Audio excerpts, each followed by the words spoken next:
Yo, what is going on, everyone? We are back with the SnowRunner mod review, and today we're going to check out the non-collision axle, non-rear steer Risky's Powerhouse truck. Now, my last video, it angered him, and that's fine. I understand why it did to an extent, but I still stand by what I said. It was disappointing. It did not seem overpowered in any sense. It seemed very underpowered, very weak. And now we have the other version. So, the rebuttal that came from Risky was that I used a collision axle version, and therefore that's why I found it weak, and so on. So we're going to use the opposite version, literally complete opposite version. We're going to put it through the same pace and see how it does, but you guys know what to do. Drop a like on the video, make sure you drop a sub on the channel. We're going to jump into it.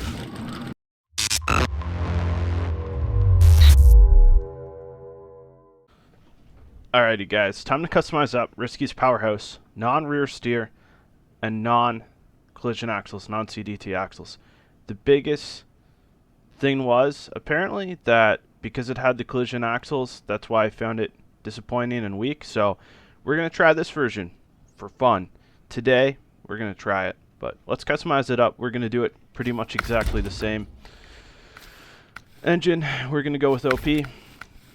We're going to go with the Trailbox HD. Suspension, there's only one option. I have the same tire options when we use the 46 Interco Boggers Cut. We're going to take the 50-meter toe strap, it doesn't really matter. Spare tractor tires, sure. Frame add-ons, it's all really the same.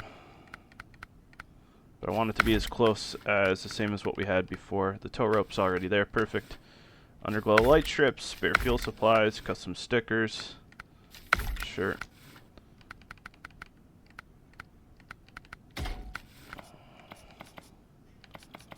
I'm gonna pick a different color though, just for fun. I like the paint scheme and color options are kind of nice.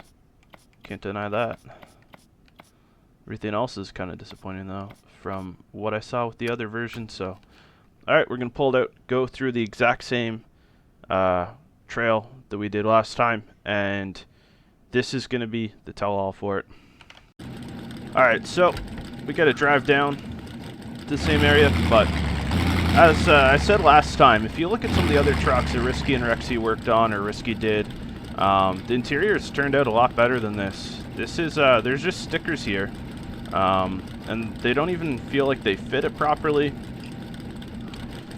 The texture on everything else, like, I mean, the racing seats are cool, for example. Roll cage is well done. And I know this is the style of truck it is, but I mean, how hard are working gauges?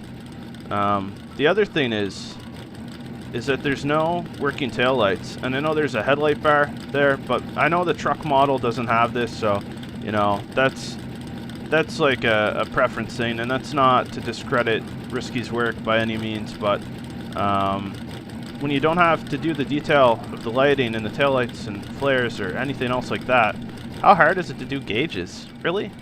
And I know you're capable of it. You've done it in other mods, so why didn't you do it in this one? Why did you just slap on stickers? I know these trucks usually have working gauges 9 times out of 10, so why doesn't yours in this mod? And that's not me saying necessarily that this is absolute trash and he doesn't know what he's doing, but he's demonstrated before he has the capacity to create better interiors. Why neglect to do that on this model? I just can't figure that out, but that's fine. And I mean, at the end of the day, as we pointed out, I don't make mods, I do some XML work, and everyone's absolutely right for that, but I never once claimed that I can make a truck. If you hear me say that, stick that to me tooth and nail, because I have never once claimed that I can make a truck. But you don't have to be the inventor or maker of something to critique it or to form an opinion of it. And, you know, everyone's entitled to their opinions. And I know that any negative opinion or any negative feedback is obviously, to an extent, can be hurtful or troublesome. But you still have to take that in and consider it. And I know last time I looked, there was 11 downvotes on the truck, so I'm obviously not the only one that thinks this. Now, Risky, or David, he claims that this truck is OP, and other people called it OP. But here we are. So I went into this in automatic, so maybe I skewed that a little bit. Let me back up. I'll even go through the easier side, honestly. But everyone claims this is OP, but I don't find this OP at all.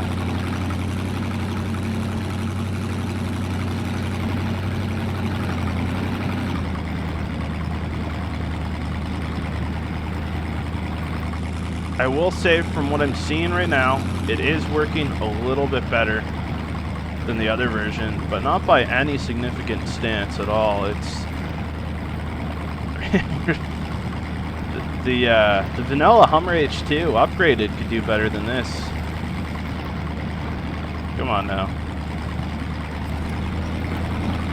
A winch, and it's okay to use winch too, you know, but you shouldn't have to rely on it so heavily with a truck like this, in my opinion.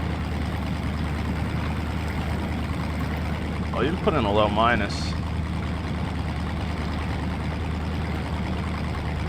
I don't know, guys. Like, comment below if you've done all this mod and you're not part of the Risky Clubhouse or whatever. Comment below and let me know. Like, do you find this truck OP actually in any sense when it comes to mud? It does pretty decent in snow, I'll give it that. And that's critical because with Phase 4 coming, snow is going to be a big factor. The maps are looking pretty deadly, but this doesn't. And so this hasn't been said, but I can feel it coming. I believe someone's going to say you need the tractor tires. The tractor tires make it OP. So we'll take another spin with the tractor tires. We shouldn't need tractor tires to have decent performance in a truck like this with mud like this. That's just clear as daylight, so.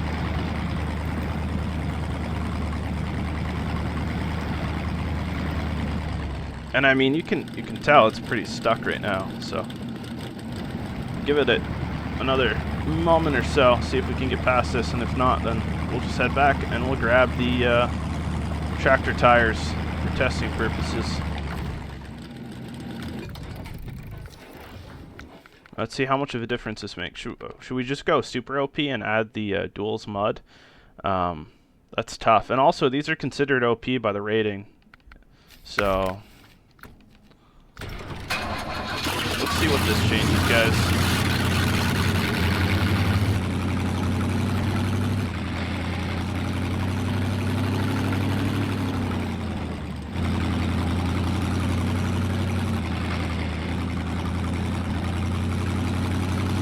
The last thing I want to add, you know, in the topic of discussion, I don't think there's any reason why content creators need to hold a bias to only share good reviews, only provide good, positive feedback. If that's the case, then everyone's so sealed, you know? I don't understand why you can't speak freely about your opinions on mods. Everyone has an opinion, everyone's entitled to one. There's nothing wrong with that at all. At the end of the day, I think content creators do a disservice by only sharing positive reviews and positive feedback and good feedback. And on the flip side, you know, there's no situation where something you say is going to upset someone to the point that needs to bother you, you know? Like, if Risky, if you're watching this and you're getting mad, I mean, at the end of the day, there's no reason for you to get mad. This is my opinion. This should, and you said yourself it holds no weight over you, but you got really upset for someone that holds no weight over. You also got really upset publicly in Iceberg's Discord and started, you know, a circumstance of quite a lot of drama for someone that accused me of enjoying drama. I just don't censor myself. I speak freely and I have my opinions on you and other mod developers, and I speak that extremely freely. Right now we're doing a lot better in this side of the trail, the duals tractor tires. But I don't think you should have to have duals tractor tires to make it through this stuff.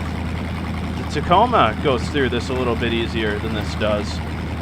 The vanilla Hummer does. There's a lot of other mods that can go through this. We'll loop around the other side and check that out too, but at the end of the day, I just think content creators need to stop being scared to speak and share their opinions and speak freely.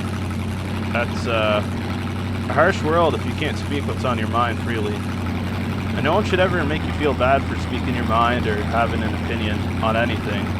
We're all entitled to it.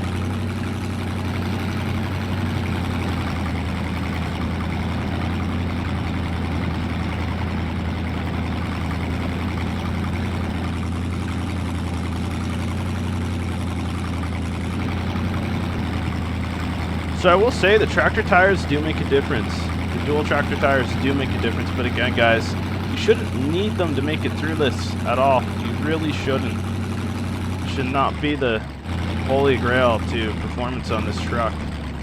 Of course, it will make it a little OP, or in this case, I don't even find it's making it OP. I find it's making it bearable to drive at best. But by all means, you shouldn't need this to be able to drive through this stuff. The boggers cut are marked OP as well. IRL, those tires on this truck should do perfectly fine in low plus. Those tires should be doing what these tires are doing now, for context, in my opinion. And again, every mod developer has a different opinion or viewpoint on topics like this. But you know, after testing with the other truck and switching to the tractor tires, duals, my opinion stays the same. This is not a powerhouse. This is still a weak, disappointing, underperforming truck, in my opinion. If you don't like that opinion, guys, that's okay. You don't have to like that opinion. But this is my opinion, guys. And that's going to conclude today's video. Thank you so much for tuning in. Moving forward, starting next week, we're going to be moving into more Phase 4 content. We're also going to be moving into more mod reviews. We're going to be moving into the final mod reviews, I guess I should say, as I'm going to discontinue mod reviews in the near future and start shifting to more GTA RP content as well as Phase 4 and contract content. So we'll catch you with the next one, guys.